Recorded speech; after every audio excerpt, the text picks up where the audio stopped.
자, 이번 시간에는 뭘 공부해 볼 거냐면 3차 방정식의 근의 성질을 공부해 볼 거야.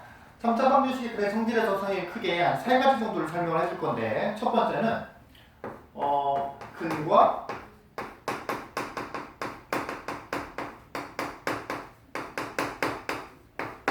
근과 계수 관계에 대해서 한번 먼저 얘기를 해보자고. 자, 3차 방정식의 기본 형태인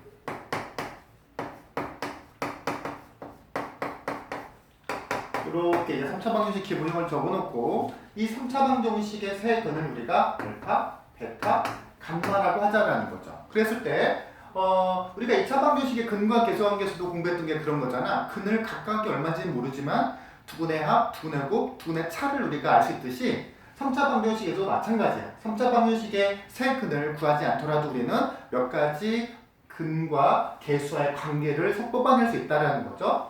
자, 결론부터 말하기 전에 한번 유도하는 과정부터 한번 보여주고 시작을 해볼게요. 자, 이 녀석의 세근이 알파, 베타, 감마라고 한다면 이거를 양변을 다 A로 나누고 나면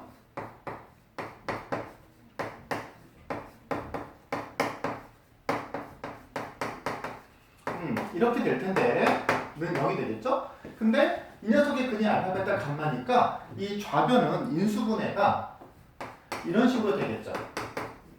x-알파, x-베타, x-감마 이렇게. 즉 위에 있는 식과 아래에 있는 식은 서로 똑같은 식이 되어야겠죠. 그래서 이 아래에 있는 식을 전개를 한 다음에 위에 있는 식과 개수를 비교하면 우리가 원하는 근과 개수 관계를 일단 뽑아낼 수가 있어. 그래서 그 전개를 해보면 곱셈 공식 이 정도는 바로 뽑아낼 수 있어야 돼. 전개를 하면 x세제곱 마이너스 알파 더하기 베타 더하기 감마 x의 제곱 더하기 두 개씩 곱하겠죠? 알파 베타, 베타 감마, 감마 알파 이거의 x 마이너스 알파 베타 감마는 0 이렇게 되게 돼. 지금 전개한 이 식과 여기 있는 이 식이 서로 같은 식이어야 되니까 개수를 비교하면 서로 같아야겠다라는 거지. 그래서 여기 있는 이만큼 마이너스 알파 플러스 베타 플러스 감마 이 녀석이랑 A분의 B가 같아야 되니까 첫 번째 3차 방정식의 근과 계수의 관계 세근의 합 알파 더하기 베타 더하기 감마는 여기 마이너스 때문에 마이너스 A분의 B가 되겠죠. 2차 방정식이랑 이거는 똑같네. 자, 두 번째 이제 이 친구랑 같아야 되겠죠. A분의 C랑. 그래서 알파 베타 베타 감마 감마 알파 이렇게 더하게 되면 뭐랑 똑같아야 된다? A분의 C랑 똑같아야 된다. 세근의 합은 마이너스 A분의 B고 두 분끼리 곱의 합은 A분의 C고 세 번째는 그렇죠. 마이너스 알파 베타 감마가 A분의 D랑 같아야 되니까 알파 베타 감마는 그렇죠. 마이너스 A분의 D가 되어야겠지. 그래서 세근의 곱은 뭐다? 마이너스 A분의 D다라는 거야. 자, 이렇게 해서 우리는 3차 방정식의 근을 모르더라도 세근의 합, 두 근끼리 곱의 합, 세근의 곱을 알아낼 수 있다는 게 바로 3차 방정식의 근과 계수의 관계고 조금 더 확장을 한번 해볼게. 우리가 2차 방정식에서 참고 2차 방정식에서 보면 세근의 합은 두 근의 합 알파 더하기 베타는 마이너스 A분의 B잖아. 3차 방정식도 보면 마이너스 A분의 B가 되죠. 몇 차 방정식이든 간에 항상 모든 근의 합은 항상 마이너스 최고차항분의 그 다음 차항의 개수다라는 것을 알아두면 교육과정은 아니더라도 좀 문제들을 쉽게 풀 수 있는 그런 기회들이 있게 되는데 예를 들어서 x의 5제곱 마이너스 12x 플러스 3은 0 이라고 하는 5차 방정식이 있다고 한다면 이 5차 방정식의 근 5개 모든 합은 얼마냐면 항상 마이너스 최고차의 개수 1이죠. 그 다음에 그 다음 차의 개수는 x의 4제곱이 있어 없어? 없죠. 그렇다면 x 4제곱의 개수는 빠이란 뜻인 거거든. 그래서 이 5차 방정식의 모든 근의 합은 0이다. 즉 모든 몇 차 방정식이든 간에 그 방정식의 모든 근의 합은 마이너스 최고차의 개수분의 그 다음 차의 개수다라는 것도 정도는 알아뒀으면 좋겠고 근데 이제 그럴 수밖에 없어. 왜냐면 몇 차 방정식이든 간에 해가 첫 번째 해, 두 두 번째 인수분해가 이런 식으로 인수분해가 될 거 아니야. 몇 차 방정식이라고 만약에 n차 방정식이라고 한다면 그러면 이걸 전개하게 되면 xn제곱 마이너스 여기다가 모든 근의 합이 이렇게 오고 그 다음 차항에 차수가 이렇게 오게 될 수밖에 없잖아요. 이걸 전개하면 그러니까 항상 모든 근의 합은 이것분의 이거가 돼서 항상 최고차항 개수보다 마이너스 최고차항의 개수분의 그 두 번째 항의 개수로 이렇게 이루어진다는 거. 그런데 이게 원리가 되겠죠, 그죠? 그래서 몇 차 방정식이든 간에 모든 근의 합은 마이너스 최고차항의 개수분의 그 다음 차항의 개수라는 거랑 그 다음에 모든 근의 곱도 한번 살펴볼 필요가 있어요. 우리가 2차 방정식에서 모든 근의 곱은 a분의 c죠? 여기서 보면 3차 방정식에서 세 근의 곱은 마이너스 a분의 d잖아. 물론 이제 부호는 다르지만 뭐가 공통점이 있냐면 모든 근의 곱은 최고차항의 개수분의 상수항으로 만들어진다는 거야. 최고차항의 개수분의 상수항. 다만 짝수차 방정식에서의 모든 근의 곱은 플러스 최고차항 개수의 상수항이고 홀수차 방정식의 모든 근의 곱은 마이너스 최고차항의 상수항이라는 거. 몇 가지 기억해두면 훨씬 더 좋을 것 같아. 부호가 왜 바뀌냐? 당연히 해가 홀수면 홀수차 방정식이면 여기 뒤에 붙는 이 해들이 홀수계가 만들어질 거 아니야? 홀수계가 만들어진다. 그럼 당연히 마이너스 이렇게 홀수계 곱하면 최종 부호가 뭐겠어? 마이너스가 되겠죠. 여기까지 교과정은 아니지만 알아두면 좋다라는 거. 자, 이렇게 해서 선생님 3차 방정식의 근과 개수 관계를 한번 설명을 해줬고 두 번째는 우리 교재에 보면 먼저 세근의 설정 이런 말이 나오는데 이건 굳이 선생님 설명 안 해줘도 될 것 같아. 그냥 가볍게 이렇게 예를 들면 만약에 3차 방정식의 세근의 b가 뭐 2대 3대 4 이런 식으로 줘준다고 한다면 우리는 3차 방정식의 근을 3차 방정식의 세근을 이렇게 세팅할 수 있지 않겠느냐. 세근의 비율이 알파 2대 3대 4니까 세근을 2k 3k 4k 이런 식으로 세팅을 해서 문제를 풀어나가면 좋다라는 거야. 원래 알파, 베타, 감마로 잡으면 미수가 3개지만 이 비례식을 이용해서 2k, 3k, 4k라고 보면 미지수를 하나로 사용할 수 있잖아. 그렇지? 그래서 색을 세팅한 다음에 근과 개수관계를 쓰든 뭐 대입을 하든 여러 가지 우리가 조작을 하면 된다라는 내용이고요.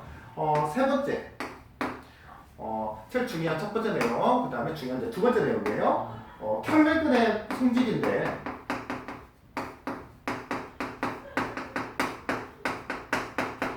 어쩌면 이 컬리그의 성질은 우리 친구들이 2차 방정식의 근과 개수관계에서 이미 공부를 하고 온 친구도 있을 거야. 자, 무슨 말을 하고 싶은 거냐면 2차 방정식을 우리가 돌아봐가지고 ax의 제곱 플러스 bx 더하기 c라고 하는 그런 0이라는 2차 방정식이 있는데 만약에 이거의 한 근이 만약에 1 플러스 2i면 당연히 우리는 다른 한 근은 이거 한 근이 이거라고 한다면 다른 한 근은 1 마이너스 2i라고 생각하는 친구도 굉장히 많잖아. 그죠? 또 이거의 한 근이 1 플러스 루트 2면 당연히 다른 한 근은 1 마이너스 루트 2가 되지 않겠느냐. 즉 켤레 복소수나 켤레 무리수가 서로 한쪽이 근이면 다른 쪽도 근이다라고 생각하는 친구들이 습관적으로 굉장히 많지. 학교에서 알려준 건 아닌데 공부를 하다 보니까 우리 친구들이 스스로 이쪽이 플러스가 근이면 다른 쪽 켤레도 근이구나라고 스스로 이렇게 이해를 하고 넘어간 친구들이 이제 굉장히 많은데 선생님 말해주고 싶은 거는 꼭 그런 게 아니다라는 거야. 그래서 문제에서 만약에 한 근이 1 플러스 2i라고 했는데 다른 한 근을 1 마이너스 2i라고 가정을 하고 근계로 푼다든지 그러면 오답이 나올 수 있는 문제들도 제법 많지. 그래서 선생님이 이거 한 살짝 정리하고 넘어가려고. 자, 정말 이게 한 근인데 이게 한 근이 아닐 수 있어요? 라고 말할 수 있지만 궁금할 수 있겠지만 되게 간단한 내용이야. 왜냐하면 어떤 2차 방정식이 이렇게 생겼다고 생각해봐.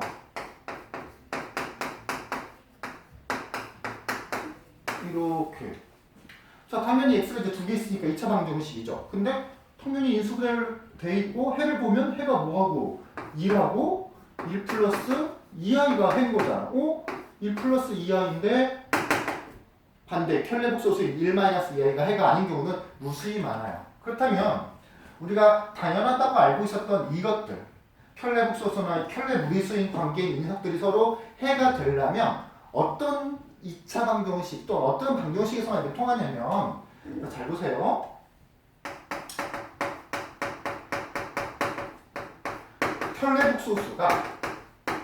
혈내복소수가 서로 근이 되기 위해서는 자 이게 즉 마이너스 요쪽이 이렇게 하나 놓고요. 이게 지금 근 1 플러스 i니까 다른 근은 1 마이너스 i가 되게 하려면 이렇게 되어야 혈내 복소수가 서로 이제 근이 되는 거잖아. 그리고 이거는 혈내 복소수가 근이 서로 아니고 얘랑의 차이점을 한번 볼 거예요. 얘를 이제 전개를 하게 되면 시작하지 말자. 물론 이게 전개도 되는데 만약에 a 플러스 bi가 어떤 방정식의 근이고 그의 혈내 복소수인 a 마이너스 bi가 근이라고 한다면 2차 방정식 그래. 예를 들어서 2차 방정식을 들어볼게요. 자, 두근의 합이 얼마야? 2a죠. 그 다음에 두근의 곱 a제곱 플러스 a제곱 마이너스가 아니죠. i의 제곱은 마이너스 1이니까 a제곱 플러스 b제곱이 돼서 두근의 합도 실수 두근의 곱도 실수 이렇게 돼. 우리 친구도 아직 집합을 안 배웠으니까 이렇게 표시하면 안 되겠네. 자, 두근의 합도 실수 두근의 곱 a제곱도 b제곱도 실수잖아. 그렇다면 이걸 두근으로 갖는 2차 방정식은 이렇게 말을 할 수가 있는 거죠. 뭐 A로 한다면 A로 하지 말까요? T로 말해보자. T의 제곱 마이너스 두근의 합 2A니까 2AT 두근의 곱이 이거니까 이렇게 세워진 2차 방정식의 두근이 바로 혈내복소수 관계인 거죠. 자, 그럼 이렇게 생긴 2차 방정식의 특징이 바로 뭐냐? 혈내복소수가 근이라는 거는 두근의 합도 실수, 두근의 곱도 실수니까 2차 방정식의 각 개수들이 그렇죠. 각 개수들이 뭐일 때 실수가 될 때 비로소 혈내복소수가 근이 된다는 거야. 언제가 혈내복소수가 근이다? only to 개수가 뭐일 때? 개수가 다 실수일 때 우리는 혈내복소수가 근이라고 말할 수 있겠죠? 선생님 얼굴 안 보이더라도 상관없지. 자, 지울게요. 이쪽을 지우고 어디 지울까? 그리고 이쪽을 지울까? 혈내무리수 만약에 a 플러스 루트 b가 근이고 그 혈내무리수인 a 마이너스 루트 b도 만약에 근이 되려고 한다면 어떤 방정식이 바로 혈내무리수가 바로 근이 되는 거냐면 이거 두근의 합 봐봐. 두근의 합이 얼마예요? 두근의 합이 2a죠? 그 다음에 두근의 곱이 얼마야? a제곱 마이너스 b가 되겠죠.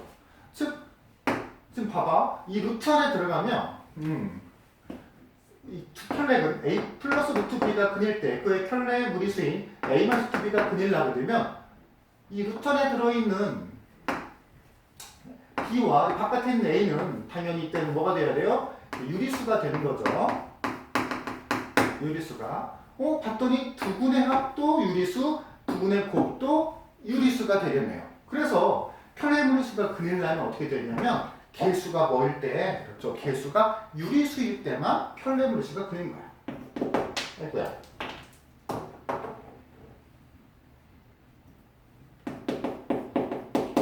개수가 뭐일 때?